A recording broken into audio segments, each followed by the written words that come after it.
And Christian, because he is building his future right here and now. And then I wasn't sure how to. The thing is like auto moving. I'll do it. Yeah.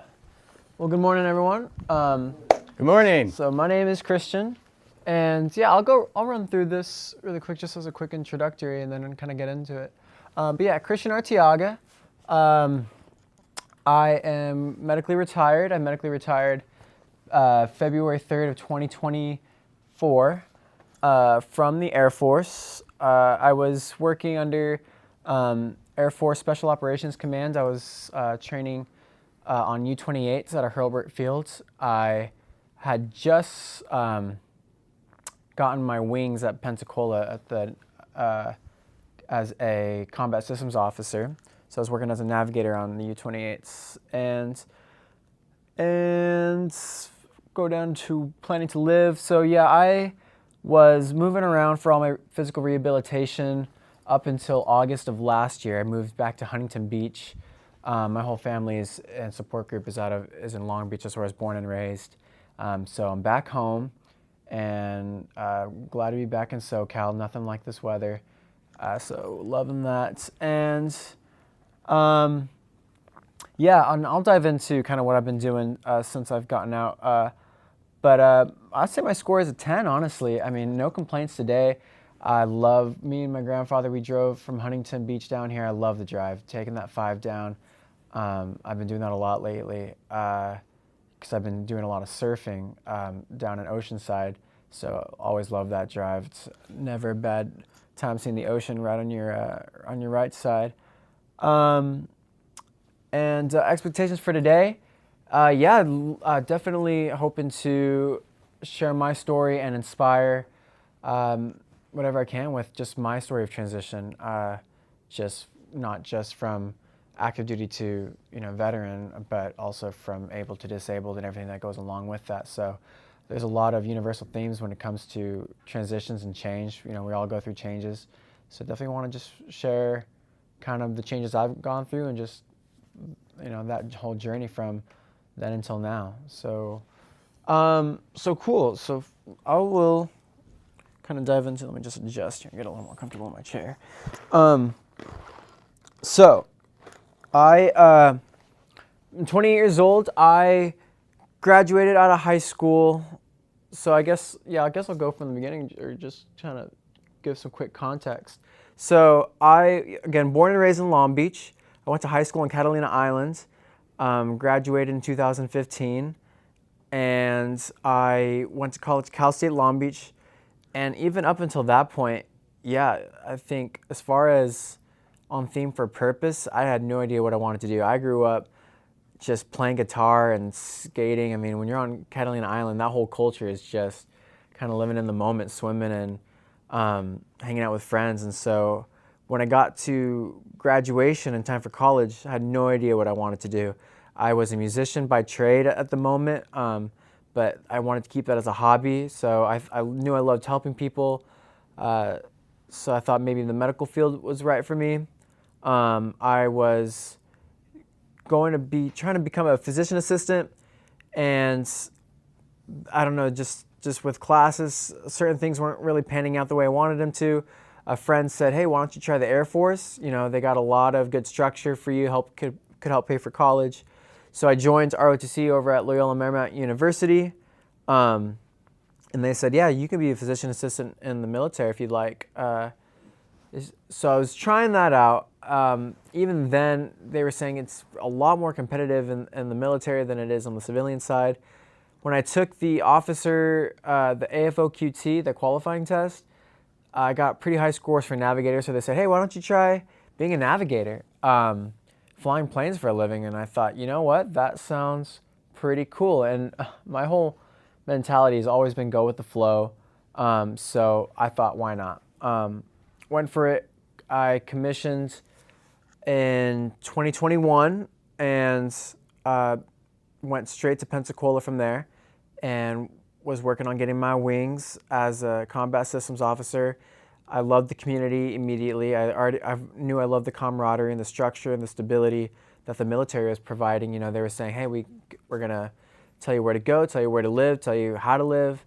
And for me, that structure was just was needed. Someone else kind of giving me orders and kind of guiding me my whole lifestyle just kind of made everything else easy.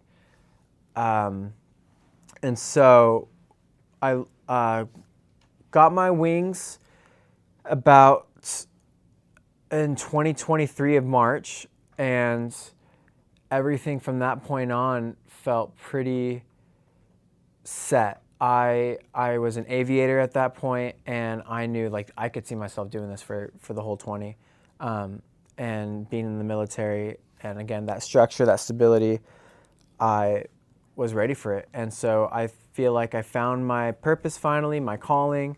I felt like I had the rest of my life now planned out and easily envisioned, and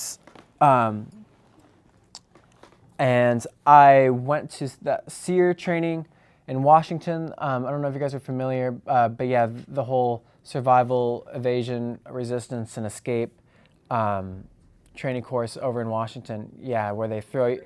It's a great time. They throw you in the middle of the woods in Washington. They rough you up a little bit. They get you in that mentality and immerse you in that behind enemy lines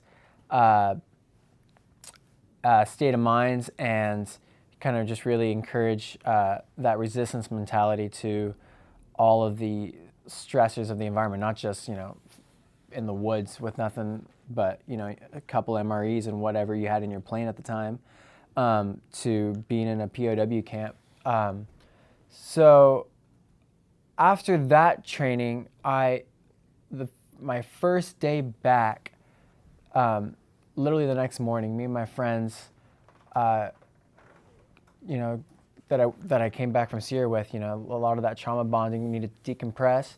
So on base, rented a boat and was taking it out in the Gulf of Mexico and enjoying the sun, listening to some good country. And yeah, I was diving off of the boat a few times, and on one of those 5th or 6th dives, I dove too deep, and my head met the sand, and it tucked under my chest and broke my C6, C7 vertebrae, paralyzing me from the chest down. And I lost functions pretty much in my total back and core, and then a lot of functionality in my triceps, and then in my forearms, and then in my hands. So I was conscious through that whole experience. I didn't hear nothing pop or break. I just dove in, felt the cold of the water, and then I didn't. I couldn't lift my head above the water. So my first reaction was to breathe, or to try to get some air. And after flailing for a little bit and realizing I couldn't, I knew it was just to bring it back, keep it together. I knew my friends saw me dive. They're on the boat. They're looking at me. I'm sure they're thinking right now that, hey, all right, stop messing around, Christian. Like just waiting for me to do something. I knew I figured I can hold my breath if I just keep it relaxed. I can hold my breath, I think, long enough for them to realize something's wrong, and come in here and get me. So yeah, I felt like about a minute, and finally I felt my friends jump in and they pulled me out. They got me to shore, and from there, they called in, got me medevaced, went straight to the closest hospital, and again, I was conscious. I wasn't feeling any pain. I think I was trying to just keep. I've always been in this mentality to I don't like anyone feeling concerned about me. I don't like anyone worrying about me. I felt fine. I knew what had happened. I just wanted to make sure that my friends knew that I was ultimately okay, mentally at least, especially when someone handed me a phone and it was my mom, and they're like, hey, we got your mom. And I was like, oh man, I feel like right now the last person I want to talk to, because that's the last person I want to worry about me at the moment. But immediately was just telling her, like, hey mom, like I'm okay. I had an accident, but I'm going to a hospital, and I didn't honestly didn't even know what to tell her at the moment, just because I didn't want her to worry. But I think my friends probably explained it already. I was just trying to, ultimately in that survival mode and just trying to make sure that whatever happens next happens smoothly. Got on the helicopter, and everything happened pretty fast after that. I had surgery the next day. I think the timeline, remind me, were you guys there before the surgery? During the surgery. During the surgery? Yeah. So yeah. They flew us out. The Air Force flew Air the Force family Wounded out. Warrior flew my sister, my grandfather, my mom, and then later on my dad and other family members to my bedside in the ICU within 24 hours. My surgery had to have been within the first 12 hours of my injury, and my family was right there. All my friends were already there, so that was pretty amazing. And having just the emotional support of all of them literally right next to me within the first 24 hours of diving off of that boat. And after that, we got me to, I was in the ICU for about a week before they transitioned me over to, we got, and I don't even know how much detail you want me to go into, but to kind of quickly summarize, and then I guess I can go into detail a little bit after. Went to my first acute care over in Chicago at Shirley Ryan Mobility Lab, where I learned just the basics of, let's start with feeding yourself. Let's start with moving your arms. Let's start with just trying to sit up in bed. And then to eventually graduating to, once you're able to sit up, let's help you do as much as you can to get from bed into a chair. Maybe mention a little bit about the journey from Pensacola to Chicago. Sure. The bureaucracy. Yeah, and like the whole time, while just me in survival mode, just trying to learn basic, just like sitting up in bed mobility, moving my arms, we were fighting constantly, or just this uphill battle of, and I guess not, fighting a battle of where to go next, right? What's going to happen to Christian? Where is he going to go? Because obviously there was because I was still active duty, in what capacity, because who knows what can come back, because it was an incomplete injury. Talking of opportunities of staying in, of retention, in a different capacity, and if I retire, what's that going to look like? And even that was farther, was too far ahead, because the immediate was, where are you going to go right after the ICU? Are you going to go to what rehab facility, what hospital? Will it be a VA? Will it be on the Naval Hospital? Will it be on base? Will it be elsewhere? And is it going to be under TRICARE, or are we going to retire you immediately and have it through the VA instead?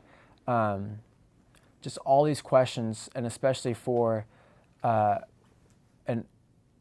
second lieutenant, just at the time, a lot, you can imagine how overwhelming that was, just for someone who was just trying to figure out how to, figure out his appetite, and just figure out all the tubes and beeps, happening around him. So having the support of family right there next to me, especially with someone like my grandfather, to help navigate the hospital and the bureaucracy of not just the military, but of the medical areas, and just for me of having no sense of direction when it even comes to of anything other than a dental checkup, when it comes to that stuff. So that whole survival mode, fight or flight, just being overwhelmed, my instinct is just to default to whatever people recommend, especially, and I would first go with whatever the doctors say as kind of just the final word in most things, just as my, not knowing who else to trust or, take advice from. But my grandfather being there, just kind of already having a know-how in navigating stuff like that, made a lot of that easy. And we fought for. They were going to default me to the VA, but Rich was saying like, no, let's see if we can get you somewhere else, because the VA is definitely down the line, but I think there might be something a little better suited for you before that. And we got into Shirley Ryan over in Chicago, which was one of the top, medical rehabilitation facilities, especially in the field of neurology, of whether it's a traumatic brain injury or spinal cord injuries. They have top of the line equipment and facilities and technology when it comes to rehabilitation. I did that for a month and a half. I was able to start really dialing in basic functions, like feeding myself, sitting up in bed, and learning to do things like my own treatments when it comes to like bowel and bladder care, when it came down to getting in and out of my chair, when it came down to I'm trying to think of other the early on basic functions. But just when I was getting kind of just the hang of stuff like that, they were ready to send me home. And they were like, okay, where's home for you? Where do you live? We're gonna send you back to Pensacola. And I was just like, I don't think that's an option, because I was living on base. I don't think I'm ready for that yet. And they're like, well, then are we gonna send you home to your mom? And I definitely wasn't ready for that. I mean, I love my mom, but man, I've been wiping my own butt for at least 25 years at the time. I was like, I can't go back to having her wipe my butt again. That can't be an option. So, and they're like, well, they were trying to convince me that was basically the only option after just a month of rehabilitation. And again, Rich was there by my side. I was like, no, I think we can really fight for something better. Because that can't be the only option for the next step. And so we navigated the bureaucracy of Shirley Ryan, and again through TRICARE, through insurance, and through the military, through Wounded Warrior, through the naval hospitals. Because even as far as jurisdiction, who is in charge of Christian? Where is he reporting to? What is he medically and active duty wise? Who is in charge of Christian's case? And so we had TRICARE West and East dealing with that, dealing with Shirley Ryan,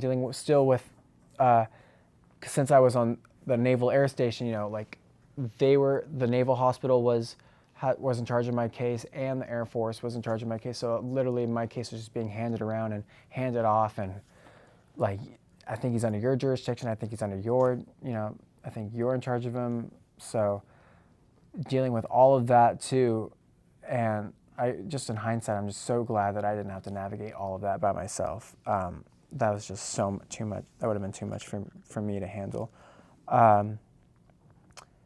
And we got into QLI, which was subacute care, kind of that next step in Omaha, where they were saying things like, there's no way you're going to find any other next step or in-between step.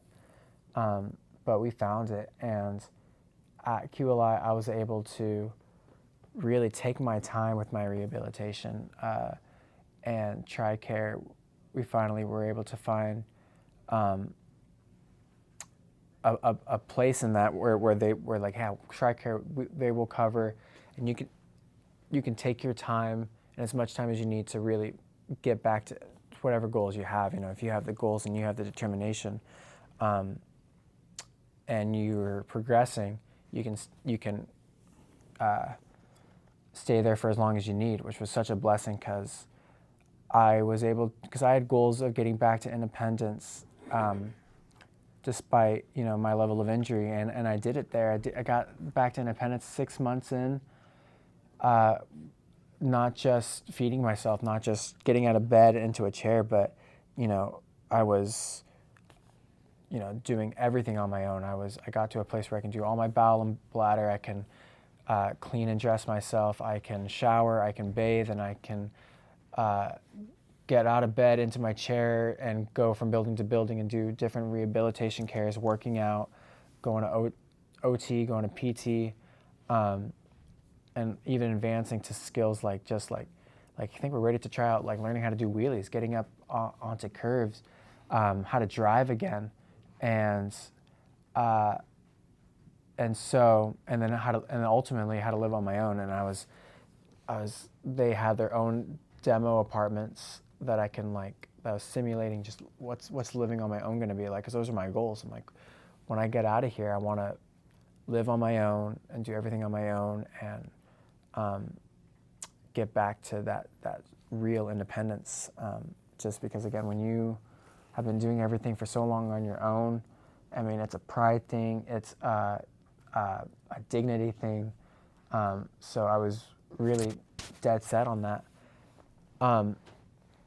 And after achieving that in Omaha, I transitioned from inpatient to outpatient and got into the VA finally, and went through the whole med board process, that whole retirement process. And getting into the VA was amazing, because then I was transitioning all my care to the VA, because again, I had to really make sure that when I got home to Southern California, that all my medicine, all my medicals, all my care would be done through the VA, no longer through the hospitals, at least, because at QLI everything was there. All my PT, all my outpatient care was just at different hospitals, such as things like I'm getting Botox in my legs because of all my spasms, to keep them from kicking around, to things like urology, kinesiology. I mean, everything was just kind of spread out. So having that all be a one-stop shop at the VA really makes things easy. The VA blessed me with a truck. It's pretty sweet. I drove here. I drove all the way from Omaha to Southern California when I was finally done with QLI. I can drive independently again. And yeah, I got my own place in Huntington Beach. I'm living on my own. I have a roommate who helps with things like laundry. That was the one thing I couldn't find in an apartment, was a unit that would have 2 side-by-side front-loading washer and dryers and a roll-in shower. So I got a roommate to kind of help with laundry since it's stacked, and then now he kind of helps with other things, with just other chores, just kind of make life easier, and cooking and cleaning. But yeah, I can proudly say that I'm officially living independently now. I go through the VA for all my PT, KT, OT, dental, and that transition was made pretty easy. But now it begged the next question of what now? Because I do get a compensation from the VA, and I don't have to worry about work right now. I get Social Security disability. So since I don't have to do anything, it's a matter of what now? Because my first week back, the first thing I did was I lied in bed. I didn't have to get up for anything. I didn't even have to. When it came down to food or using the restroom, I didn't even leave my room. I barely got out of bed at all for the first week. 'Cause, I felt like a break that was well deserved, but man, I was just, after a week of that, I just felt myself just kind of ready to snap. 'Cause it's just, it felt silent. I was, when you're transitioning from the military on that go, go, go mentality, with everybody around you and just going from one training to the next, to just everything at a complete standstill. I had no idea what I wanted to do next, or if I even had to do anything at that point. So that was kind of one of the more challenging parts of my transition. And out of everything, as far as rehabilitation was easy, because I went from having a chain of command and telling me what to do to a rehabilitation facility where they gave me my schedule, where they told, you're going to go to PT in the morning, you're going to go to kinesiology therapy in the afternoons, you're going to go to OT later on, and then you're going to break for lunch and you're going to have dinner, and then we're going to bathe you. They did everything for me. They bathed me, they clothed me, and I didn't have to do anything. So that was simple. That was easy. I didn't have to think other than just continuing that survival mentality, continuing that grit and determination, sure, but everything was kind of planned out for me up during that whole phase. So being back home and now saying, all right, you figure it out. You do whatever you want your schedule to be. That's all on you now. That was hard, and because my purpose, right, was I thought I was gonna do my 20 and get out. I was determined on that, and having that whole identity in the military stripped away in just a second from just one mistake, from just diving off of a boat, and it's having to re-find that purpose was challenging for sure. And luckily now, with the help of Reboot and with the help of, I've also been a part of the Pacific Institute, and kind of refining that leadership mindset. And I have found a passion in this line of work of transitioning because of my story, but also now I want to help encourage others people to rebrand themselves and go through whatever transitions they're going through. Because it's not just active duty to civilian, and it's not just even able to disabled, but everybody has changes. That's a universal thing, man. Everybody's going to go through transitions, and some people's are hard, some other people's are harder. And I really just want to encourage the right resilient mindsets, the adaptive mindsets to keep pushing past whatever it is you're going through. So I've been stepping into a line of speaking, of not just, and for myself right now, just living life to the fullest, just really trying to stay active, stay out there, stay out of bed, because it's so easy just to stay home, because I have the military, the VA, they have given me the pass to just stay home, stay in bed for as long as I need and don't have to do anything. But I'm really trying to force myself and encourage myself to stay active in my community. And I am living life to the fullest. I've been skiing a lot. I've been up in Big Bear doing adaptive skiing, adaptive surfing, and a lot of different adaptive sports. I've been reconnecting with friends and family, and that's helped me, my sanity a lot. That's my mental health. And now I've really been helping build on my story. And now I'd like to step in the line of business of helping people carry on their story, whatever that next phase, whatever that next chapter is. I really do love, that new line of work of repurposing and rebranding and re-identification. And that's been huge for me. And I know that's something that everybody has to go through. So that's why I'm here today. And I'd love to be a part of your guys' story too, and helping transition you guys to whatever that next chapter looks like. So thank you. Thank you. Awesome.